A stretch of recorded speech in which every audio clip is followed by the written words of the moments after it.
Hello y'all, I apologize for any noise that you may be able to hear. It's probably just my car and its heating system. I wanted to talk about something. I posted this video before and then I took it down. Kind of do that quite often. Sometimes I either no longer like the wording of certain videos I put out, where I might be convicted if I spoke too fastly, or other times I'm just like, you know what, I think I want to say that in a different way, or whatever the case is, or maybe I didn't like the lighting or something like that, whatever it is.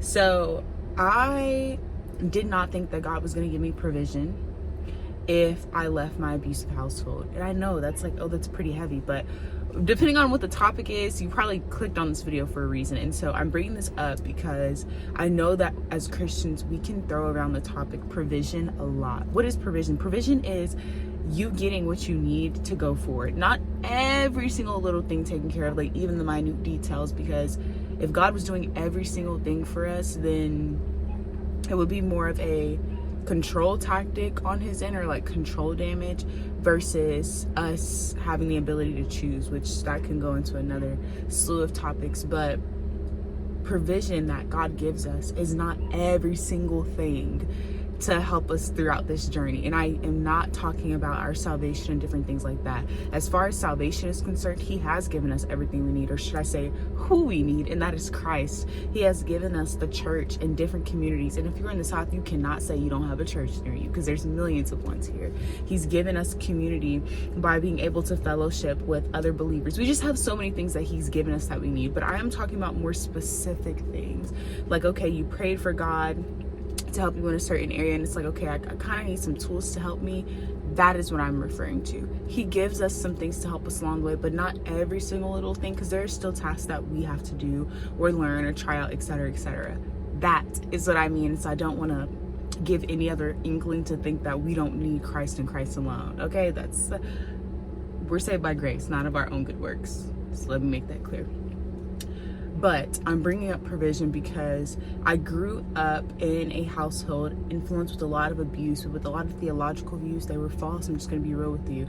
I grew up with a lot of Christians in my family, more so by namesake and not really by fruit or action or anything like that. And so it's hard to tell. It's hard to pick up on these things as a kid. And if I did, I picked up on a lot of the negative characteristics: being Christian by namesake, hating church because I could not stand the topical preaching that would happen there. I couldn't apply these things practically. It was always, you don't have enough faith, God is going to bless you soon, but you have to tithe, and so many other things. But because I did not really understand what provision meant, and because it was misused a lot for me growing up, and I saw a lot of people in power misusing their positions, misusing church funds, church titles, all the things, I grew in an aversion to people giving their testimonies, quote unquote. And I'll talk a little bit why I did this loosely.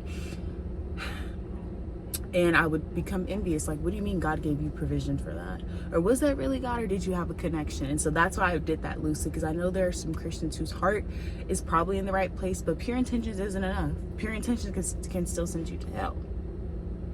It can. And let me correct that. Let me not even say pure intentions. Quote unquote good intentions can still send you to hell, because you may think something is good, but God might say it's bad. So that's what I mean. So it's not enough just to say or think that. But there are Christians who will tell their seeming testimonies, and they'll go online talking about how God blessed them with XYZ, a house, a home, an apartment, a car, whatever. And we see those things and we blindly think, oh, I need to fast to get this because that's what they did. Or I need to make sure that I attend this conference, this Jubilee Revival conference, and so the amount that they did to get it. And it's like, well, no, what they're not telling you is that they may know somebody who knows somebody who's into real estate, and they didn't include that in their testimony. Or they might not tell you that they know somebody who knows somebody who knows somebody that knows how to help them with cars, or who was selling a car. And so seeing those things very young is like, okay, I understand that God can provide for us, but when he does it, I want it to be very clear that it's his hand and not my own, for my own delusions or anything like that. Okay, so going forward with all of this, I wanted to continue by saying that I just did not understand God's provision. And like I said, I grew an aversion to it. And so when I would deal with a lot of abuse growing up, and y'all, I am not just talking about like, you know, an argument with your parents here or there or anything like that. Some of the worst things that you can imagine happened to me as a kid.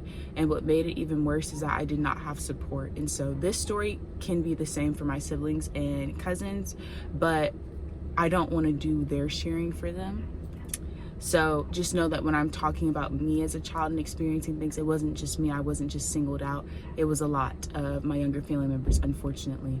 And so growing up with those things and being cussed out as a young child, having to take care of other people's kids when I was young, while like our parents and stuff were out at the club because they were younger.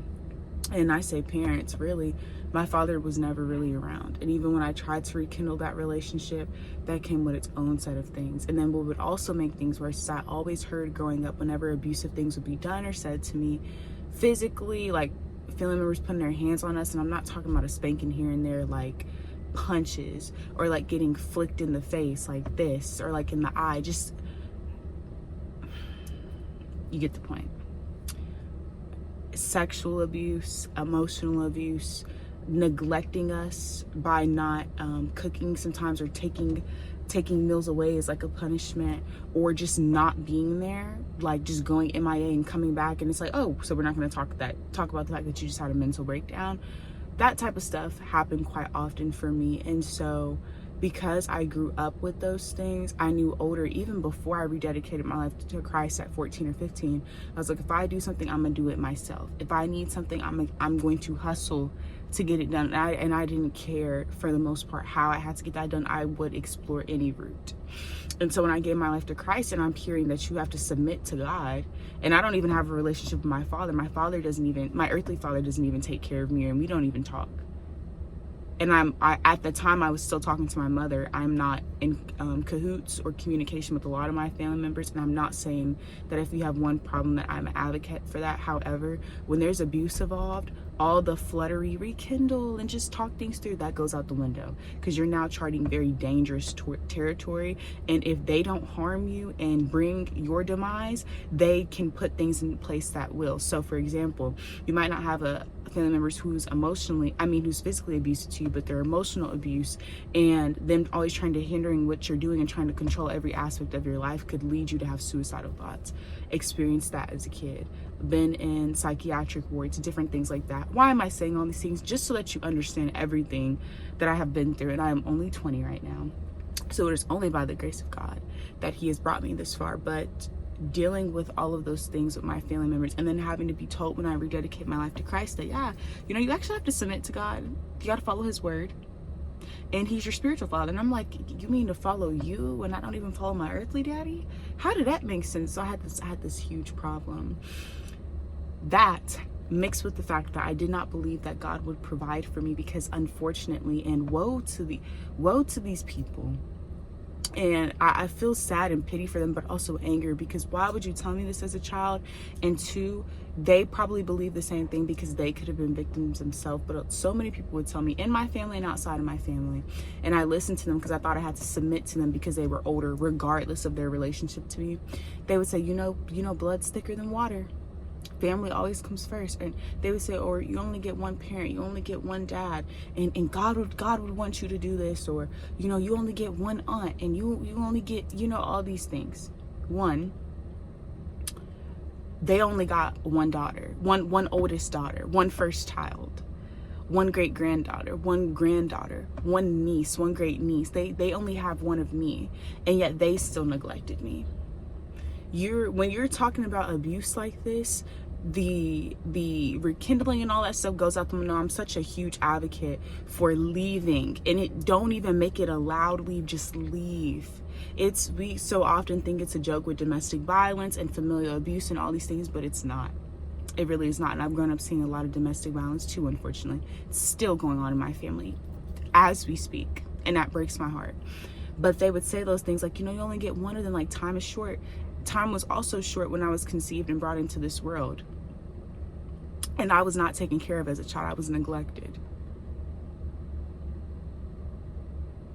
And so I didn't have that mindset growing up. I just had a mindset of submit and don't speak and don't talk back, because something bad could happen to you, or they could take this away, or they might tell family members another version of the story that happened even as a kid, and so then those family members might be hostile to you, or they might not want to take you as a little kid like to a birthday party or to your job because you don't have a car.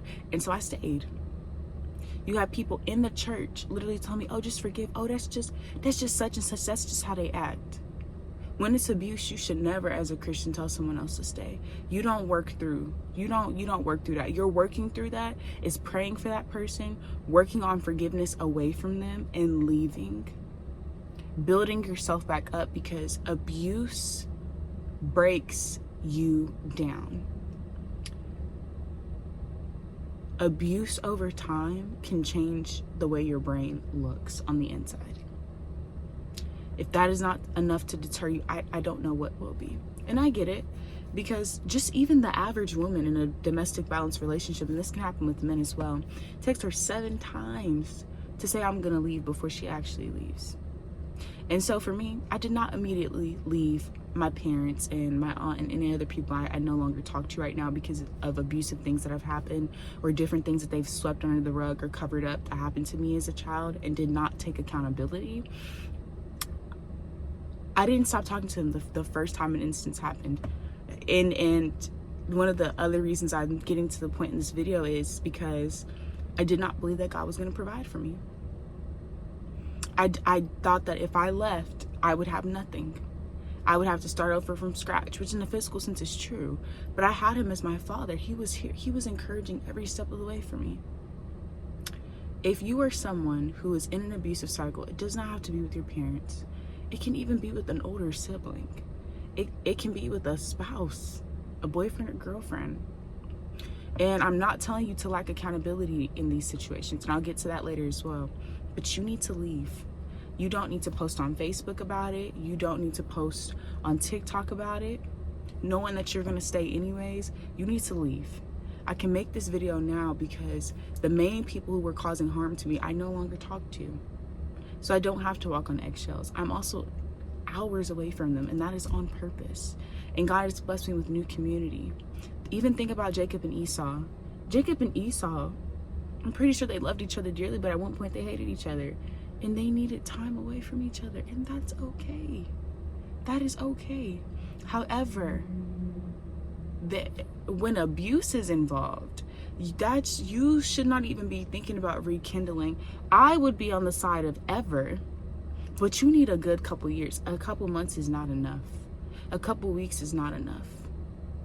And then what also will happen with that is people will think that them leaving for a little bit is enough. That's not enough. And it's also you playing God.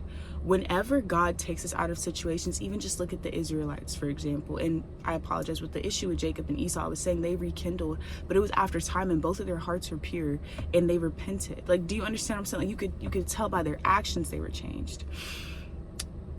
With the Israelites, they went back. How dare they be enslaved? And then they had the nerve to say, well, we wish we were back with Pharaoh because we have to do some walking. That's how we are. That's literally how we are. And so don't be that person when God has already given you provision and he's already opening doors. Whether you can see it or not, God will provide for his children. And and we know he will provide if there's abuse involved that you cannot control. I'm not talking about you also aiding. Now, if you have abusive family members and different things like that, and you stay with these people for years, you're going to pick up negative traits. Absolutely, it's going to happen. So you also have to take accountability for your role that you've played into it. Even if you weren't the one to start the arguments or put your hands on people, were you saying things to provoke them because they were provoking you? All of those things matter because we have to account for our sins. But don't go back. When I was young, I left to go to college at Houston Baptist. And then I heard that there was stuff going on in my mom's relationship again. And I was like, I gotta be there for my siblings. And I came back, went to Lubbock Christian. I wasn't in students, and my best friend gave this to me, so don't look at that part. Went back to Lubbock Christian, things still didn't change. And I regretted it because I was like, I should have just stayed away when God gave me provision, because now I feel even more broken. Failing classes at that time, having to work multiple jobs, pay for my braces and so many other things. It was like hell. And I hate saying that word, but I just want to make that so very clear. In the house every day, waking up at times to hearing glass being thrown across. Like, when I say practically anything you can experience, y'all, I mean it. And so I did not think that God was going to bless me. I did not think he was going to help me going forward. I didn't think he was going to provide for me. And my actions showed that, because I stayed in abusive cycles that I could have been freed from so long ago. It's never going to be easy. What in this life really is easy, unless it's something that's sinful and feeding our flesh? But I really do encourage you to leave. And if you were that person who has picked up on those abusive tendencies and cycles, and you're like, well, I left a long time ago, but I still kind of want to go back, don't. Block, delete, and keep going. Get a counselor, build new community, find new relationships. Do not be with people who mimic those same behaviors, or even the people who kind of just let things slide, or they didn't really take a side when the abuse was happening. You need to think as an adult about how your relationship with them now is going to play out too, because you don't owe them anything. Forgiveness is owed, but because that's because we're Christians and we have to do that to honor God. But reconciliation is not a requirement. You need to think about those things, the habits that you've picked up with all the time that you've spent with them. Don't waste another day, another second, another minute thinking that God won't give you provision when this is an absolute need. You must flee. You have to go. It's not healthy to be in these situations. It's gonna damage you, and God forbid, especially if we're talking about like boyfriend and girlfriend or spouses, you have the potential to mess up your lineage. And I know that God can fix any mess, absolutely, I completely understand that, but why would you even want to lay down with, I can't even say why would you want to, because again, when abuse is involved, you do a lot of dumb things. I'll just be real with you. You do a lot of repeating certain cycles, and we'll say, well, that's forgiveness. Forgiveness does not equate to reconciliation when abuse is involved. I keep saying that, but don't continue to lay down with this person. It's already outside of marriage if you're boyfriend and girlfriend, so that's the first issue we got to tackle. But don't, please do not continue these cycles, please. I'm begging. I love y'all. I know the video was heavy, but I gotta go pick up my shoes. I'm gonna get into running, so all right, bye. I love y'all. See you on the next video.